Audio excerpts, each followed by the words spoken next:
For September 25th, 2009, this is News Undies. All the news that shouldn't be news. I'm Paul Torvill with these headlines.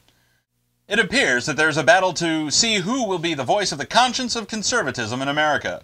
Conservatives are weighing pudgy, bristle-pated drama queen Glenn Beck against house-sized opioid whore and bile-spewing, spleen-venting hut Rush Limbaugh. I'm going for the low-hanging fruit here. If it's a contest of gravitational influence, I guess Limbaugh wins. Time magazine recently did an expose on Fox News' weeping loon Glenn Beck.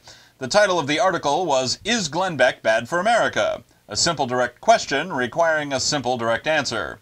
Yes. Just for the record, Time is a Time Warner property, just like CNN is, and CNN used to be Beck's employer. Bias? Maybe. Then again, maybe not. One thing seems certain, is that Glenn Beck is a paranoid crybaby and people sympathize with him. And that is bad for America. The recession. Darwin Day is coming, and you could get a free book. Here's me with more. Christian evangelist, Banana Man, and Kirk Cameron puppeteer Ray Comfort has created a fallacy-packed 50-page introduction to Charles Darwin's On the Origin of Species, which will reportedly be published with the full text of Darwin's work and titled as a 150th anniversary edition. The introduction makes ad hominem attacks against Darwin himself and attempts to tie Nazi Germany's eugenics programs to Darwin's work, none of which has any bearing on the validity of Darwin's hypotheses. Comfort's plan is to distribute 50,000 copies of the book free of charge at the top 50 universities in the U.S.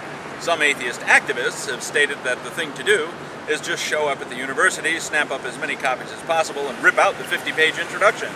Personally, I'd just as soon see Ray Comfort pay the cost of carting away the 48,000 remaindered books and having them recycled. Standing in front of an Ivy League university for some reason, I'm Paul Torvill for News Undies. Thanks, me.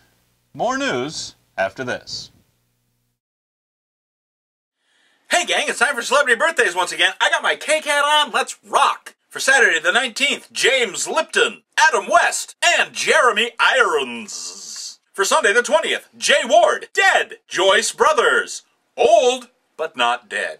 Gary Cole. For Monday the 21st, H.G. Wells, very, very dead.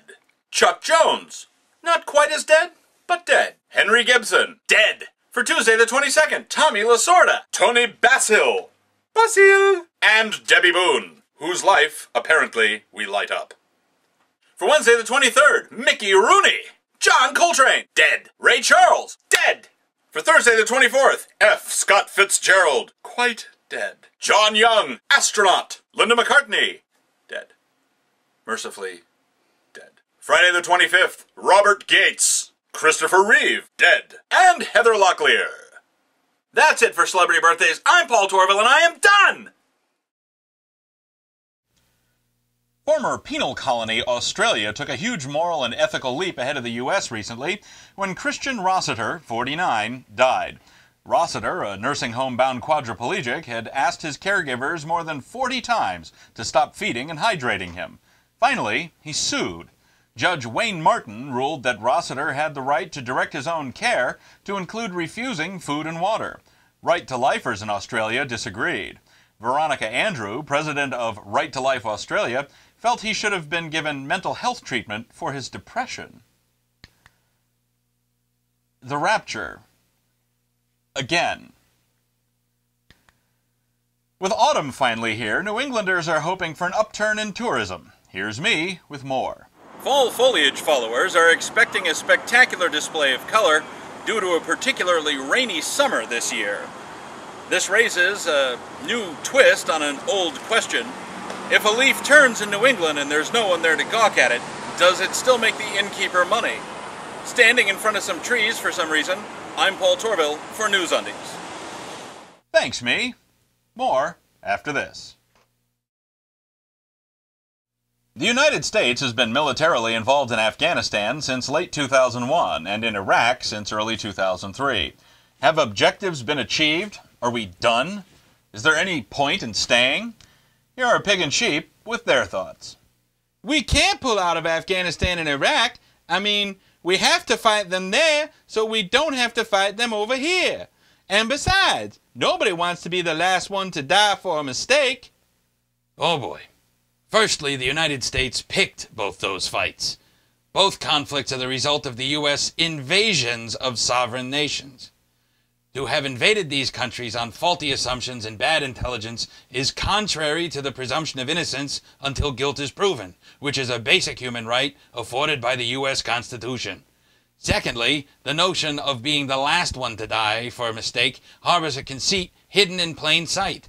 The wars, or at the very least their being prolonged to this point, were mistakes. I would much rather be the last person to die for a mistake than the next one. Well, that's what Pig and Sheep think. What are your thoughts? Email them to ovcomments@newsundies.com. Dell is planning to buy Perot Systems, the IT services company started by billionaire and former independent presidential candidate Ross Perot. Big deal. Netflix, the online mail-order movie rental outfit, has finally found a winner for its $1 million prize. The challenge was to find a way to improve Netflix's movie recommendation algorithm by 10%.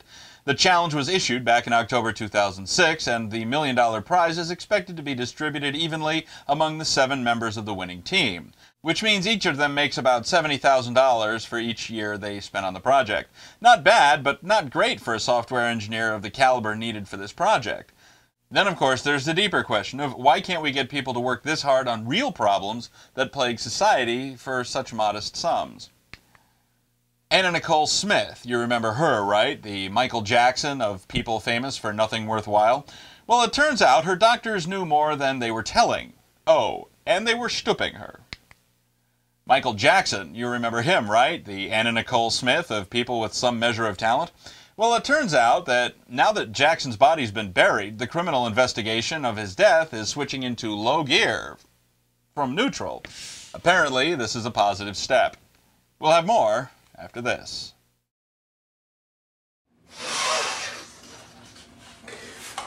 It's Bible Answers Season 1 on DVD! Each set includes all 13 episodes, including outtakes and commentary. Outtakes and commentary! Buy Bible Answers Season 1 on DVD today! Buy our DVD! Buy Bible Answers Season 1 on DVD today. Obama on Letterman. Microsoft co-founder Paul Allen met his 300-foot mega-yacht Tatoosh at the Israeli port of Ashdod and is expected to sail the ship to a nearby marine archaeological site. How this is at all relevant to anything outside the port of Ashdod is completely unclear. And finally, and I do mean finally, we all saw this coming, didn't we? President Obama has stated that he's, quote, not interested in being in Afghanistan for the sake of being in Afghanistan or saving face, end quote. Could the president be accepting the idea that we've done all we can there and it's up to the people of that country to figure out what they want and make it happen? How uncharacteristically leadershipy for a U.S. president. Perhaps we should take note of this. We may never see such a thing again.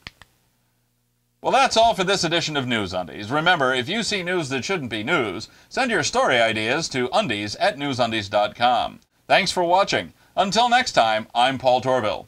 After that, I might be Glenn Beck's crew cut. Ew.